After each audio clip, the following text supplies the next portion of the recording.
तख्त जनाब अली कहते हैं कि टाइम लगा नहीं, उठाकर उसने आपकी बारगाह में पेश कर दिया।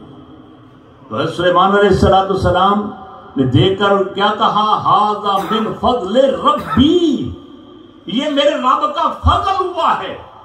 और जिस फजल का इजहार इस अल्लाह के नेक बंदे के हाथों हुआ। मेरे भाइयों और मेरी बहनों का तवज्जो फरमाओ कि सुलेमान अलैहिस्सलाम उनका उम्मती, ये विदन नो टाइम वो तख्त ला सकता है, तो फिर नबी पाक का उम्मती और फिर उम्मती भी वलिय कामिल हो तो वो इस किस्म की किरामत क्यों नहीं दिखा सकता। अब उसकी बेस कुरान ने हमें कुरान कर दी। अगर उस किरामत पर आप ईमान लाते हैं और लाना चाहिए तो फिर अल्लाह के इस नेक बंदे हज़रत दाता साहब रहमतुल्लाह अलैह ने भी रब की बारगाह में अर्ज किया, तो वो जितनी भी दीवारें थीं, जितने भी वो जनाब अली पर्दे थे, वो सारे के सारे वॉल्स के पर्दे और क्या कहते हैं माउंटेन्स के पर्दे और फिर होम और हाउस के पर्दे वो दूर हो गए और अल्लाह के फजल व करम से उन्होंने अपनी आंखों के साथ काबे को देखा। हजरत दाता गंज बख्श रज़ी अल्लाह तआला अन्हु वो हैं कि जिन्होंने सारी जिंदगी शरीयत मुताहरा के मुताबिक गुजारी। हजरत डॉक्टर अल्लामा इकबाल रहमतुल्लाह अलैह आपके मुतल्लिक पता क्या कहते हैं, वो फरमाते हैं कि पासबानी इज्जत उम्मुल किताब, कि आप कुरान पाक की इज्जत के मुहाफिज थे। उन्होंने कुरान पाक को पढ़ाया, कुरान पाक की तालीम को आम किया और फिर अज निगाहिश कि आपकी निगाह से वो जो बातिल का खाना है वो खराब हुआ। अल्लाहू अकबर। और फिर आपने यहां तक फरमाया कि खाके पंजाब अज दमे ऊ जिंदा गश्त, सुबह माजा अज मेहरे ऊ ताबिंदा गश्त।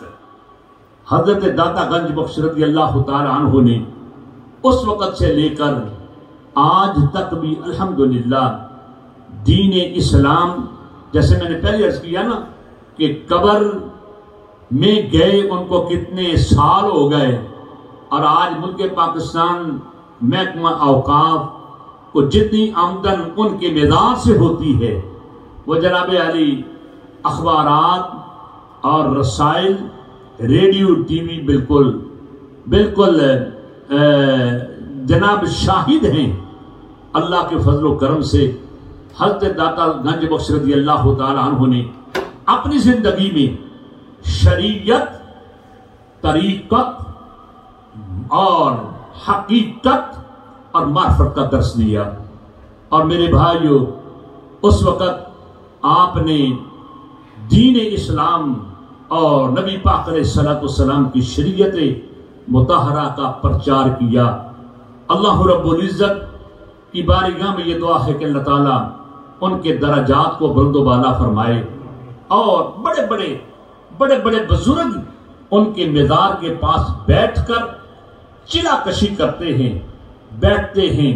और इसलिए तो हजरत दाता गंज बख्श रज़ी अल्लाह तआला अन्हु के मेज़ार के पास बैठकर हजरत ख्वाजा मोइनुद्दीन चिश्ती, जिनके तवस्सुल से तकरीबन 1 लाख लोग कलमा पढ़कर मुसलमान हुए और वो हजरत दाता गंज बख्श रज़ी अल्लाह तआला अन्हु के मेज़ार पर बैठे मुराकब हुए, मुराकबा किया।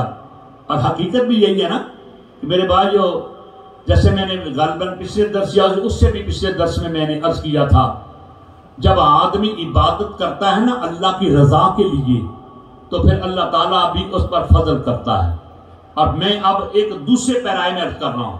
देखिए, एक है नमाज पढ़ना, तो जो मैं क्या कह रहा हूं, नमाज आप पढ़ रहे हैं और नमाज पढ़ते पढ़ते ये ख्याल है कि मेरे अब्बू मेरी अम्मी राजी हो जाए। समझ रहे हैं बात? यानी नमाज पढ़ रहे हैं और दिल में ख्याल है अब्बू राजी हो जाए, अम्मी राजी हो जाए, और अगर मैं नमाज नहीं पढ़ूंगा ना तो वो मुझे हेट करेंगे, डिसलाइक करेंगे और कहेंगे कि get out from my home, मेरे घर से निकल, तुझे शर्म नहीं आती, तू नमाज नहीं पढ़ता। अच्छा, अगर कोई बच्चा कोई बच्ची नमाज पढ़ता है या पढ़ती है तो दिल में ख्याल है कि अम्मा या अब्बू राजी हो जाए। समझ रहे हैं बात? ये एक नीयत है। नंबर 2, एक आदमी नमाज पढ़ता है तो नमाज पढ़ते पढ़ते ये ख्याल आता है या मैं नमाज पढ़ता हूं तो इसलिए कि अल्लाह ताला दोज़ख की आग से मुझे बचाए, दोज़ख की आग से मुझे बचाए और जन्नत अता कर दे। और नबी पाक का ये फरमान भी है ना, सरकार फरमाते हैं कि अस्सलातो मिफ्ताहुल जन्नती, सरकार फरमाते हैं कि नमाज ये जन्नत की कुंजी है। सलात नमाज इट इज ए की ऑफ पैराडाइज, ये पैराडाइज की ये कुंजी है। कौन सी? नमाज। तो अब अगर कोई आदमी नमाज इसलिए पढ़ता है, कोई मर्द कोई औरत, कि मुझे जन्नत अता कर दे रहा और दोज़ख की आग से बचा ले, माशाल्लाह, ये भी नीयत अच्छी है। लेकिन अब तीसरा आदमी है, नमाज पढ़ता है तो इसलिए पढ़ता है कि मुझसे मेरा रब राजी हो जाए, मुझसे मेरा रब राजी हो जाए। यानी ही या शी रीडिंग नमाज जस्ट फॉर अल्लाह, अल्लाह के लिए। अब जो पहली मैंने बात अर्ज की ना कि नमाज पढ़ना वालिदैन के लिए